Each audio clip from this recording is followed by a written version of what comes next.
Chapter 17.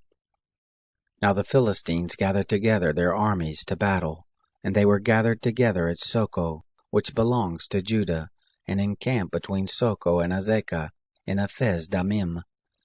Saul and the men of Israel were gathered together, and encamped in the valley of Elah, and set the battle in array against the Philistines. The Philistines stood on the mountain on one side, and Israel stood on the mountain on the other side, and there was a valley between them. There went out a champion out of the camp of the Philistines, named Goliath, of Gath, whose height was 6 cubits and a span. He had a helmet of brass on his head, and he was clad with a coat of mail, and the weight of the coat was 5,000 shekels of brass.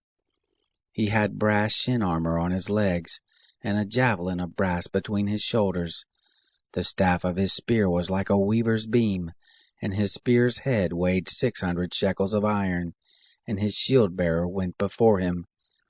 He stood and cried to the armies of Israel, and said to them, Why are you come out to set your battle in array? Am I not a Philistine, and you servants to Saul? Choose a man for you, and let him come down to me. If he be able to fight with me and kill me, then we will be your servants. But if I prevail against him and kill him, then you shall be our servants and serve us. The Philistine said, I defy the armies of Israel this day. Give me a man that we may fight together. When Saul and all Israel heard those words of the Philistine, they were dismayed and greatly afraid. Now David was the son of that Ephrathite of Bethlehem, Judah, whose name was Jesse, and he had 8 sons. And the man was an old man in the days of Saul, stricken in years among men. The 3 eldest sons of Jesse had gone after Saul to the battle, and the names of his 3 sons who went to the battle were Eliab the firstborn, and next to him Abinadab, and the third Shammah. David was the youngest, and the 3 eldest followed Saul. Now David went back and forth from Saul to feed his father's sheep at Bethlehem. The Philistine drew near morning and evening, and presented himself 40 days. Jesse said to David his son, Take now for your brothers an ephah of this parched grain, and these 10 loaves, and carry them quickly to the camp for your brothers, and bring these 10 cheeses to the captain of their 1,000, and see how your brothers fare, and take their pledge. Now Saul, and they, and all the men of Israel were in the valley of Elah, fighting with the Philistines. David rose up early in the morning, and left the sheep with a keeper, and took and went as Jesse had commanded him, and he came to the place of the wagons, as the host which was going forth to the fight shouted for the battle. Israel and the Philistines put the battle in array, army against army. David left his baggage in the hand of the keeper of the baggage, and ran to the army, and came and greeted his brothers. As he talked with them, behold, there came up the champion, the Philistine of Gath, Goliath by name, out of the ranks of the Philistines, and spoke according to the same words, and David heard them. All the men of Israel, when they saw the man, fled from him, and were very afraid. The men of Israel said, Have you seen this man who has come up? Surely to defy Israel is he come up, and it shall be that the man who kills him, the king will enrich him with great riches, and will give him his daughter, and make his father's house free in Israel. David spoke to the men who stood by him, saying, What shall be done to the man who kills this Philistine, and takes away the reproach from Israel? For who is this uncircumcised Philistine, that he should defy the armies of the living God? The people answered him after this manner, saying, So shall it be done to the man who kills him. Eliab his eldest brother heard when he spoke to the men. And Eliab's anger was kindled against David, and he said, Why are you come down? And with whom have you left those few sheep in the wilderness? I know your pride, and the naughtiness of your heart, for you have come down that you might see the battle. David said, What have I now done? Is there not a cause? He turned away from him toward another, and spoke after the same manner, and the people answered him again after the former manner. When the words were heard which David spoke, they rehearsed them before Saul, and he sent for him. David said to Saul, Let no man's heart fail because of him. Your servant will go and fight with this Philistine." Saul said to David, "You are not able to go against this Philistine to fight with him, for you are but a youth, and he is a man of war from his youth." David said to Saul, "Your servant was keeping his father's sheep, and when there came a lion or a bear and took a lamb out of the flock, I went out after him and struck him and delivered it out of his mouth. And when he arose against me, I caught him by his beard and struck him and killed him.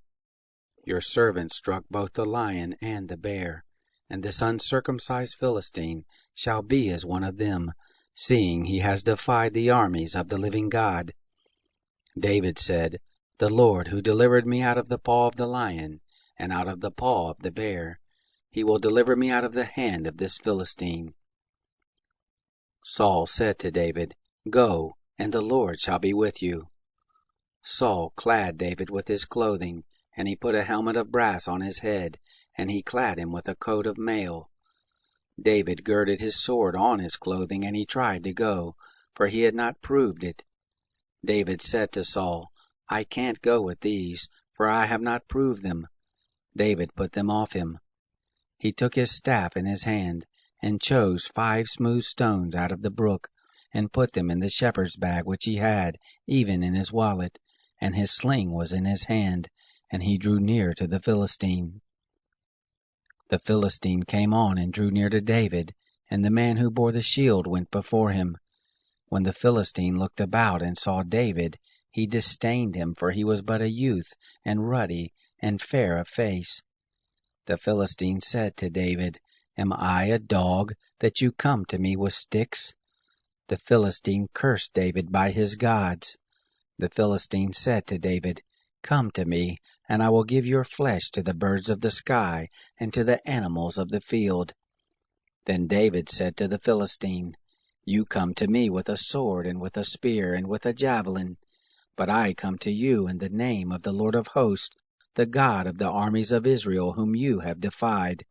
This day will the Lord deliver you into my hand, and I will strike you, and take your head from off you, and I will give the dead bodies of the host of the Philistines this day to the birds of the sky, and to the wild animals of the earth, that all the earth may know that there is a God in Israel, and that all this assembly may know that the Lord doesn't save with sword and spear, for the battle is the Lord's, and he will give you into our hand." It happened, when the Philistine arose and came and drew near to meet David, that David hurried and ran toward the army to meet the Philistine. David put his hand in his bag, and took there a stone, and slung it, and struck the Philistine in his forehead, and the stone sank into his forehead, and he fell on his face to the earth. So David prevailed over the Philistine with a sling and with a stone, and struck the Philistine and killed him. But there was no sword in the hand of David. Then David ran and stood over the Philistine, and took his sword, and drew it out of the sheath, and killed him, and cut off his head. When the Philistines saw that their champion was dead, they fled. The men of Israel and of Judah arose and shouted, and pursued the Philistines, until you come to Gai, and to the gates of Ekron. The wounded of the Philistines fell down by the way to Sharaim, even to Gath and to Ekron. The children of Israel returned from chasing after the Philistines, and they plundered their camp. David took the head of the Philistine, and brought it to Jerusalem, but he put his armor in his tent. When Saul saw David go forth against the Philistine, he said to Abner, the captain of the host, "Abner, whose son is this youth?" Abner said, "As your soul lives, O king, I can't tell." The king said, "Inquire whose son the young man is." As David returned from the slaughter of the Philistine, Abner took him, and brought him before Saul with the head of the Philistine in his hand. Saul said to him, "Whose son are you, young man?" David answered, "I am the son of your servant Jesse, the Bethlehemite."